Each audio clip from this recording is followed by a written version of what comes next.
नहीं हो रहा है, सेल्फ नहीं टच करता है। सेल्फ नहीं है।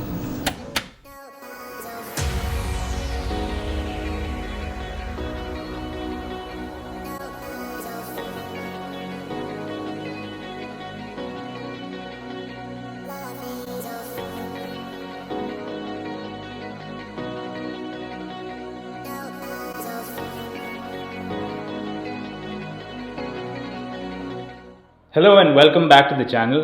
I'm Rohit, you know me as Toll Free Traveler.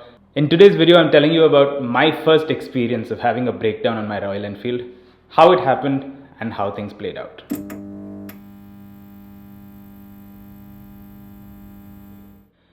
We're going back to May 2016. Ladakh is a bucket list item for most Indian motorcycle touring enthusiasts and possibly for people around the world. So it was one of the things that I really wanted to do. I'd been thinking about it for years but never got down to doing it. I was sitting around in Chennai and I was like, I really want to make this happen, and I connected with someone on Instagram, someone I didn't know from before. He's from Pondicherry, his name is Karthik, and we said, okay, let's go. So literally in a week we decided that we're gonna go, got ready. He was in Bombay at that point. I rode from here to Bombay to meet him over there, and then together we rode up through the blistering May heat across Gujarat and Rajasthan up to Delhi. And before we went into Ladakh, because the passes were not open, we decided to spend a few days in Himachal. Karthik had done a little bit more research about these things than I had, so he said that there was this place called Prashar Lake that he'd heard about that's supposed to be really beautiful, and it was not too far from where we were. Both of us, South Indian boys, never having ridden in the hills or the mountains of Himachal. These are the smaller mountains, but the mountains of Himachal, we were like, yeah, like 30-40 kilometers. We have 2 hours before sunset, we should be able to make it. 2.5 hours, what's the big deal? As we were to find out, in real life, things are very different, especially when it's your first time riding in that kind of terrain. Maybe 15 minutes after we were out of Mandi in the direction of Parashar, the road vanished. We did take a short break at a tea shop along the way. There was just this one shop, so we stopped to sort of process this whole thing, because it was, like I was saying, a bit overwhelming for me. And the guy who runs the tea shop came up to us and he was like, why are you guys riding with so much luggage on this route? And we were like, well, we didn't really know what we were doing. And as it would turn out, he had his arm in a sling, and I was like, what happened to you? How did this happen? And he's like, अरे हम तो बहुत तेज चलाते हैं यहाँ पे. So he had fallen and broken his arm. Not exactly the kind of thing you want to see when you're already slightly worrying about the situation that you've gotten yourself into.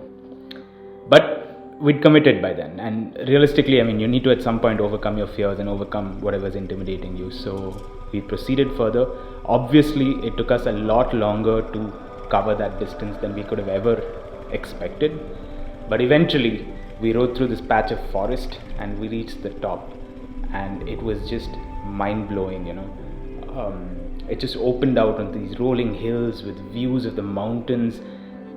Horses were just strolling around, and there was this beautiful sunset happening just then.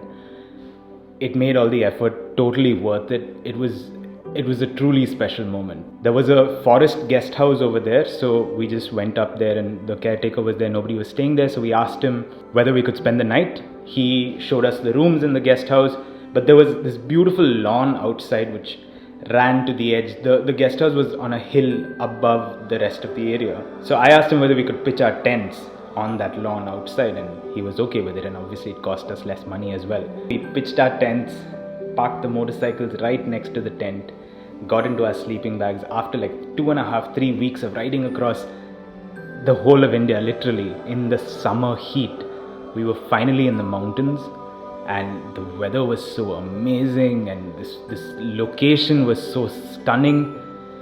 It was incredible, and I can just remember that feeling of fulfillment I had when I went to sleep that night. But you know what they say, when things are too good to be true, something is probably going to go wrong very soon. And that surprise for me was the next morning when I went to turn on my motorcycle and zilch, completely dead. At this point, I really didn't know too much about my own bike. I knew I'd sort of learned a few things before I set off about how to change cables and how to change brake pads and how to remove and put back tires if necessary. Basics, and I didn't even know them too well, but I hadn't bothered to think about the electricals too much. And sure enough, like all these days, we'd been on highways, we'd been riding national highways, staying in cities, and the first day that we were in a remote place on the top of like a mountain / hill, the bike conked out. Now, the Thunderbird 500 is an EFI engine, so it's not even something that you can just roll and push start unless you're getting some power to sort of get the fuel flowing. So the rolling start wasn't an option.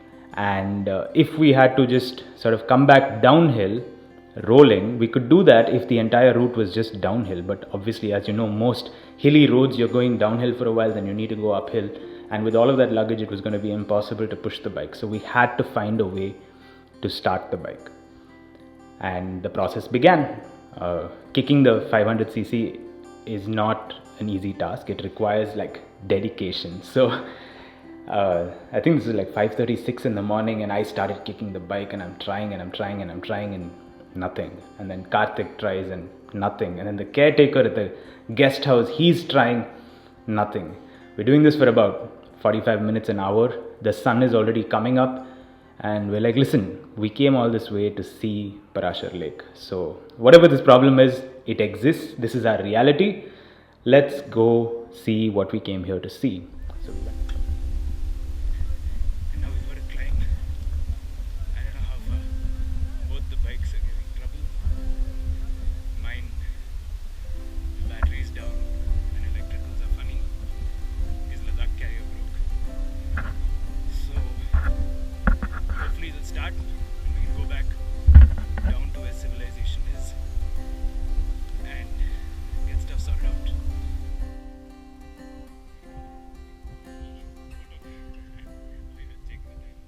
I think like with all the heat and all the excitement and the continued effort, Karthik was kicking the bike and she started. She started and that's it. Like everybody just scrambled into action. One person holding the throttle because it was still cold, right? So that it doesn't go off again, and packed up the tent, packed everything, loaded the bike while it was still running. And then there was a singular focus. We just had to somehow get back to like slightly more urbanized area without letting that bike go off, because we didn't want to get stranded anywhere anymore. And so we rode on to Dharamshala. Somebody told us we might get the battery over there. So when we got to Dharamshala, we checked the battery, and sure enough, there was an issue with the battery, which was a relief in its own way, because that meant there was nothing wrong with the rest of the electricals on the bike and no other components. But there was only one battery that he had in stock, and that was the last piece. I got it, put it into the motorcycle, and she started up. And I guess in its own way, it was a little bit reassuring, because you knew then that, okay, this problem wasn't going to happen anytime soon, because otherwise that's something I might have been more anxious about for the rest of the ride. And technically we were just getting into the adventurous part of this ride. So in many ways, the timing was kind of fortunate, but it was also such that it allowed you to recognize the seriousness of just needing to know your motorcycle better. So those were like two things that I learned through this experience. One is that you need to know a lot more about your motorcycle than we typically ever think we do. And a lot of it you learn through misadventures like these. You can't obviously take apart your bike and put it back. That's not how most of us learn. But at a time like this, it makes you start realizing the importance of at least understanding the basic ways in which your bike functions, and like what you should check, and try to troubleshoot and find out what could potentially be the problem, so that then you can look for ways to find a solution to it. So that was the first crucial learning. The second learning was that my motorcycle was not going to be just an object in my travels.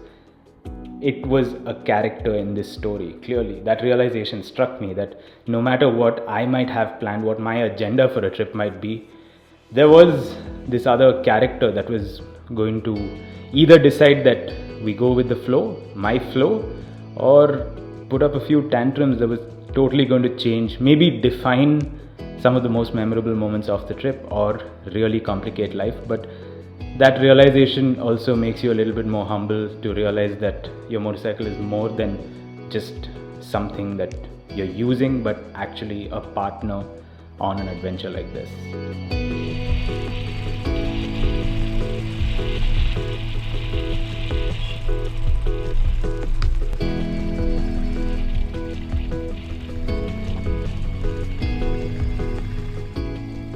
It doesn't make beeping sounds when it starts and stops recording? No. Abhi amukka vendida. It's not recording now. It's recording now.